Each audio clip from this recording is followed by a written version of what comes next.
Salut les replayers, on se retrouve pour une nouvelle vidéo. Voilà, c'était le début de saison pour le PSG et ça gagne, c'était dur, mais ça gagne au final 4-1 face au Havre. Anderson, est-ce que tu es chaud pour débriefer ça? Moi, je vois que toi, en tout cas, toi, tu es content. Hein, le PSG, le grand Paris Saint-Germain, tu es content de battre le Havre 4-1. Je suis très content. Il y a beaucoup qui viennent dans mon club. Je suis très content.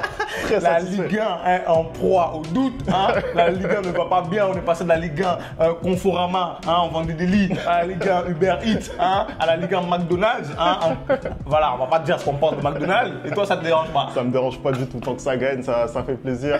Beaucoup de choses à dire sur ce match. On va lancer le générique. C'est parti.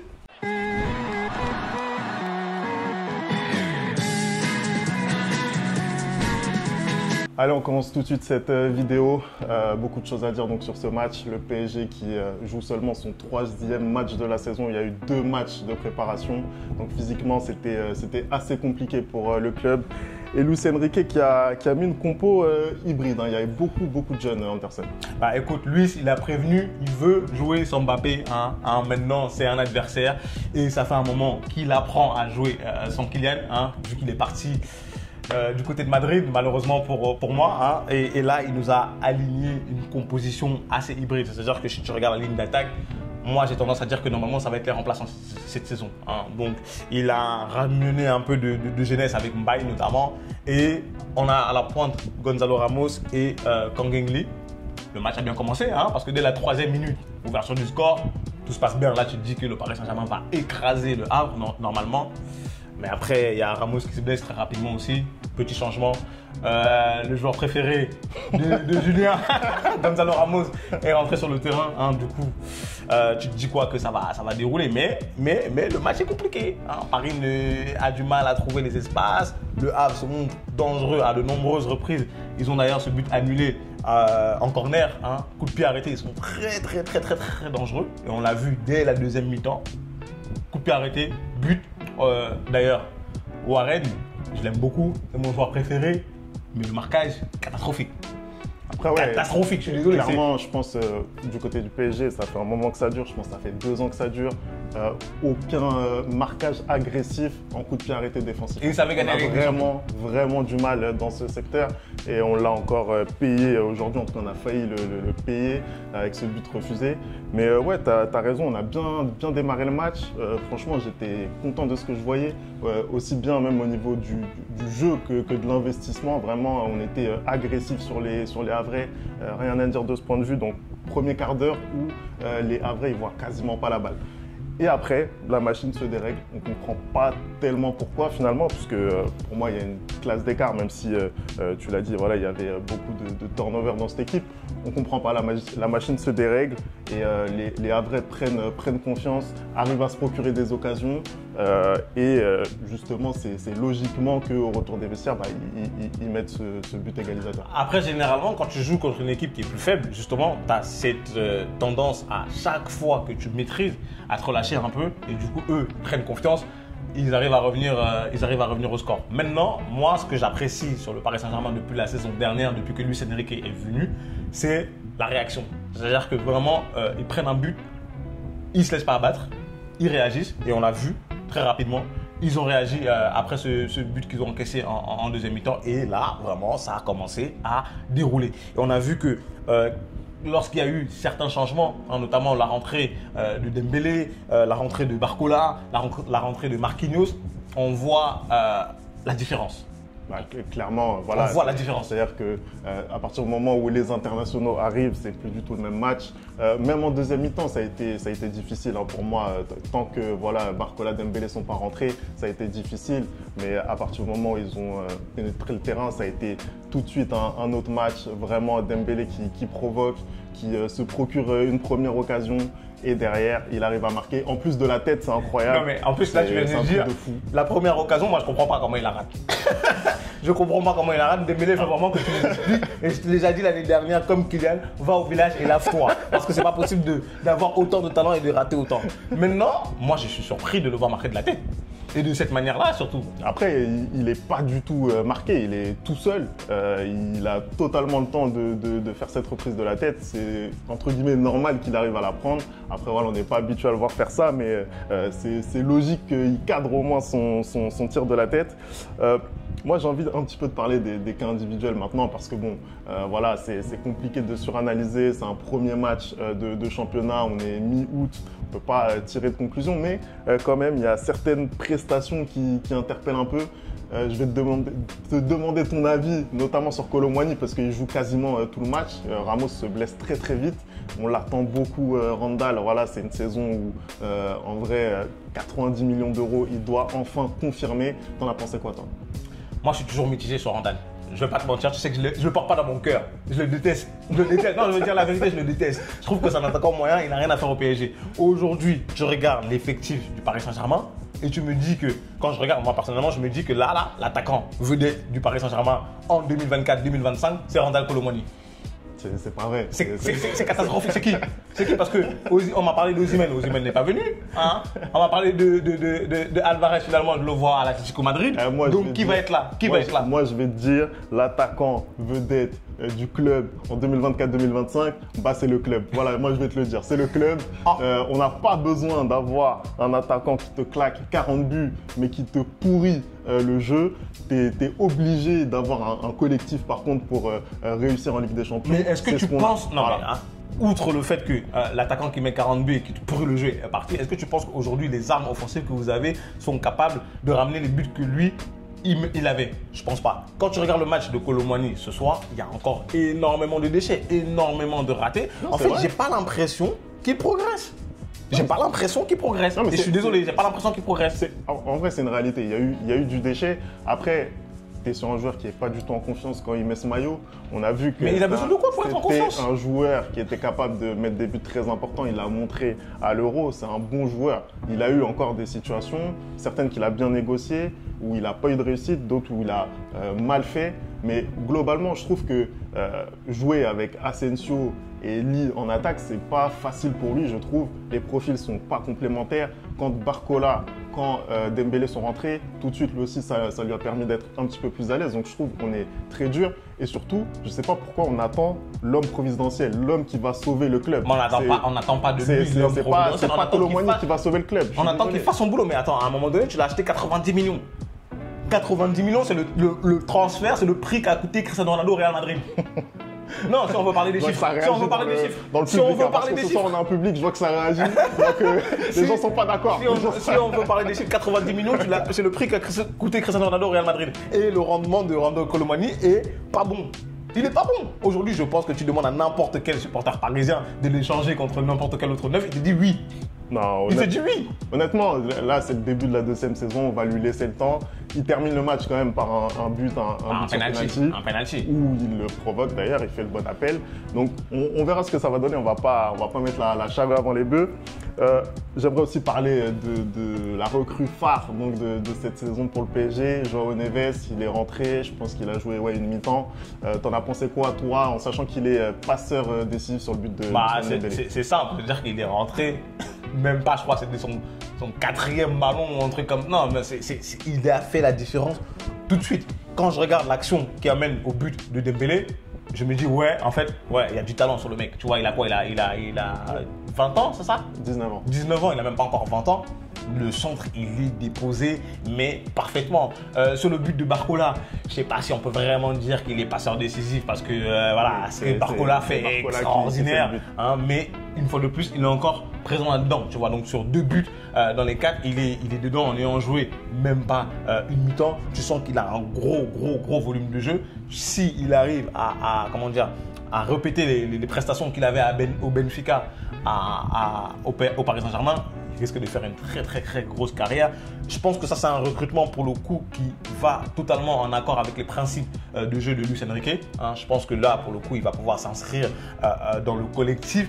Et pour le coup, moi, j'estime que ce type de recrutement-là, c'est vers ça que le Paris Saint-Germain doit se tourner. C'est-à-dire vraiment construire une équipe, construire un 11 et ne pas avoir 2-3 têtes qui dépassent. peut-être avoir une tête qui dépasse, mais une tête qui dépasse pour être au service du collectif et pas comme l'était Kylian par exemple. Aujourd'hui, je pense que si le Paris Saint-Germain veut réussir, il faut ramener des jeunes joueurs promoteurs et qui ont énormément de talent au club. Après, quand tu regardes l'effectif, franchement, quand j'ai regardé la liste de la convocation ce soir, ça fait pitié. Par rapport à ce qu'il y avait il y a 2-3 ans, quand tu voyais des Neymar, quand tu voyais des Messi, tu voyais des Verratti, tu dis « Ah, mon club, c'est compliqué ». Mais vous devez passer par là. Les Parisiens, vous devez passer par là pour construire une grosse équipe, pour construire une équipe qui sera homogène où chacun aura envie de faire les efforts pour chacun et essayer d'aller gagner ce que vous avez envie de gagner depuis 10 ans maintenant, la Ligue des Champions.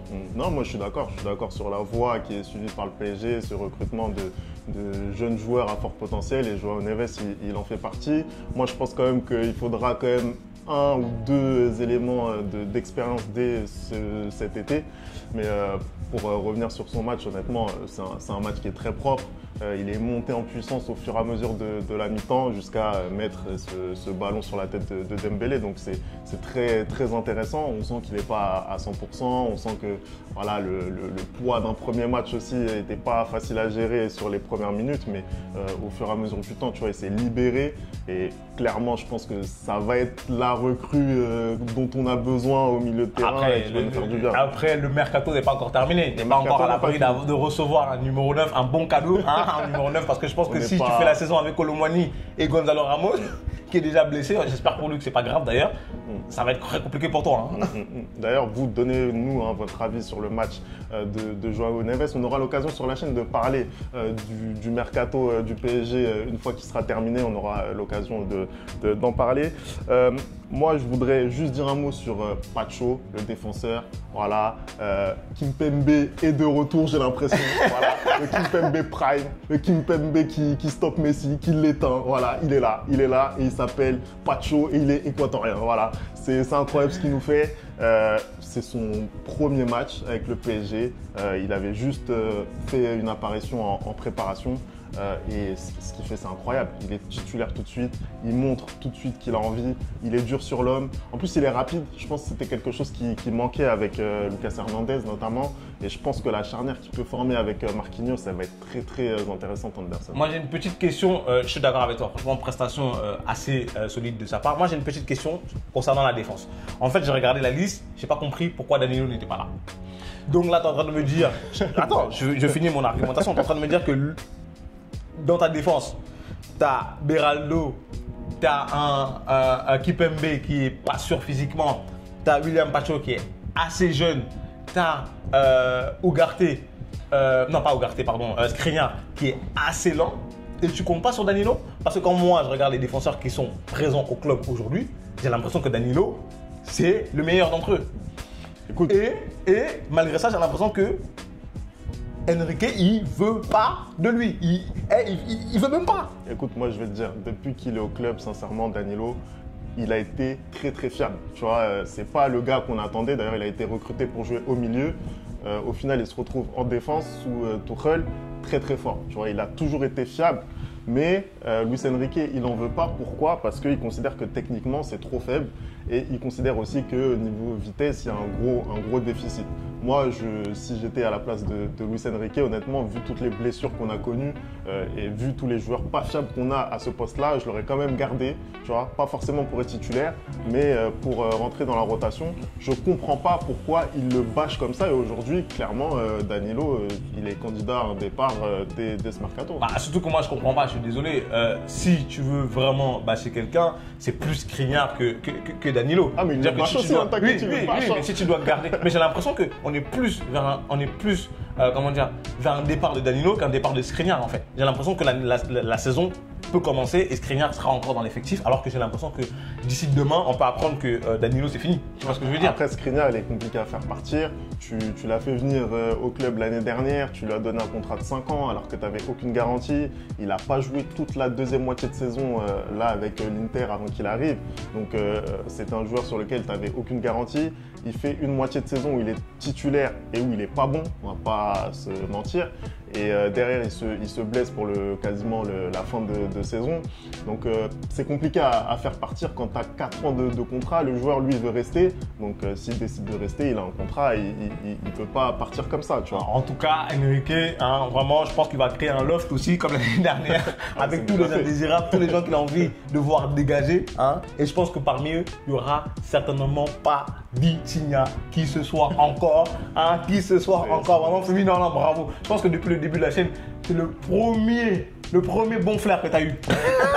Le premier bon flair, parce que tu m'as dit que Kolo Muani, il était trop fort. Voilà, là, mon aîné. J'avais vendu Kolo Muani, recrue de l'année.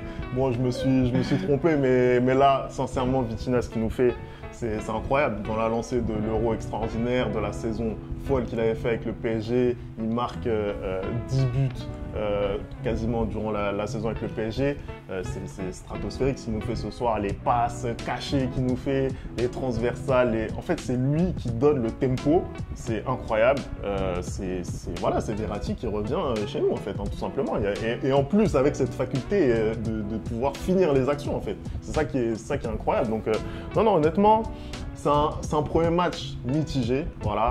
On va pas. Le score est flatteur, le score est très flatteur. Mais est-ce qu'il te donne un peu, est-ce qu'il te rassure un peu sur la saison ou est-ce qu'au contraire t'es inquiet après la sortie de ce match? Déjà, il me rassure sur la faculté qu'on est capable de marquer sans Kylian. C'était la principale interrogation. Voilà, 4 buts. Après, il faut se calmer, c'est quand même le Havre. Calmons-nous. Non, c'est le Havre, mais on se rappelle l'année dernière, ça avait été très compliqué avec un match aller où tu finis à 10, où tu arrives à gagner à la fin, un match retour où tu joues le titre, tu fais 3-3 au final. Ouais, match nul. Voilà, match nul 3-3 avec un but de Gonzalo Ramos, on ne sait même pas d'où il vient. Donc ça a été très compliqué l'année dernière déjà, alors qu'ils avaient beaucoup plus d'arguments offensivement, notamment avec Mohamed Bayo, avec André Ayew, etc.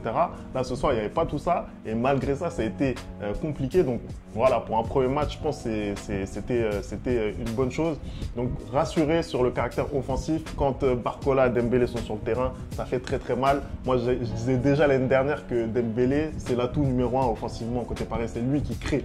C'est lui qui est à l'origine des actions. Et ça s'est encore une fois confirmé. Même s'il finit pas bien, vraiment pour le coup, ouais, c'est vraiment lui qui déstabilise. C'est de lui que ça vient. Et bien sûr, hein, Barcola, parce que moi je milite vraiment pour Barcola depuis 2 ans. Hein, j'arrête pas de dire à Femi que voilà, hein, que vraiment pour moi c'est la recrue du Paris Saint-Germain. Le but qu'il met ce soir, c'est fantastique. Vraiment la conduite de balle, le fait de passer comme ça au milieu des 2 défenseurs et d'enrouler sa frappe petit filet opposé, mais c'est extraordinaire. T'as l'impression que le mec il a 35 ans. Non, c'est il a 35 alors que non. Franchement, ce gars-là, il a trop de talent. Et franchement, ce serait une erreur de la part de Luis Enrique de ne pas vraiment le faire jouer beaucoup plus cette saison. Là, quand je regarde ce qui a été aligné ce soir, j'ai l'impression que du fait de certains manquements physiques et de certains joueurs qui ne sont pas prêts, on n'a pas vraiment vu le 11 du PSG. Mais quand je regarde la deuxième mi-temps et les entrées justement de Barcola, de Dembélé et même de Kolo Muani avec la blessure de Ramos, j'ai l'impression qu'il y a quand même un 11 qui va se dégager. Moi, ma seule incertitude, c'est peut-être au milieu de terrain où je pense qu'il y a 4 hommes pour 3 places, hein, parce que là, ce soir, il n'y avait pas Fabien Ruiz qui est juste. Il y a João Neves qui a été très bon. Il y a Vitinha, je pense qu'il est insortable dans ce milieu de terrain. Tu as Zaïre Emery aussi. Au final, on ne sait pas. Il peut être très bon, mais on ne sait pas quelle position il va occuper dans ce milieu de terrain-là. Et tu as aussi les remplaçants. Après, je pense que Asensio, Kang In-lee et tout, ils vont être plutôt remplaçants. Mais là, il y a 4 joueurs pour 3 postes. Non, clairement. Hein. Et en plus, si tu rajoutes un Désiré Doué qui peut arriver qui va bientôt arriver, hein. Ça fait beaucoup. On va voir ce que ça va donner. En tout cas, vous, donnez-nous votre avis sur ce match. Merci d'avoir regardé cette vidéo. On n'oublie pas les bonnes habitudes @le replay foot. Et nous, on se retrouve très vite pour une nouvelle vidéo. Ciao.